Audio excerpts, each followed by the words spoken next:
You're going to be replaced, not by a robot, but by a $500 million AI model trained on your former job.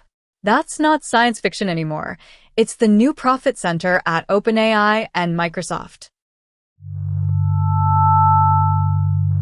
OpenAI's latest model, GPT-4o, cost $1.7 billion to train.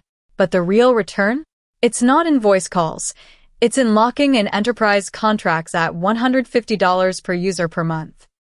That $150 fee is what's making analysts finally take AI seriously, not as a digital intern, but as a direct competitor to $600 billion consulting firms. Meanwhile, Nvidia's profit margins on AI chips are around 70%, a number more typical of luxury brands than tech manufacturers.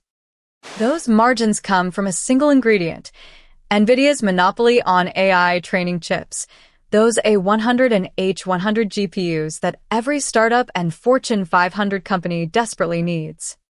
And if you're a small developer building on models like GPT-4, your code gets scraped by the very companies using you to train their closed systems. So the economic threat isn't just about losing jobs. It's about money flowing upward to fewer, more powerful companies. Even worse, with models like Llama 3, open source AI is now good enough to replace junior analysts at hedge funds. And when Wall Street can cut costs by replacing research analysts with $100,000 AI agents, the entire economy begins to tilt.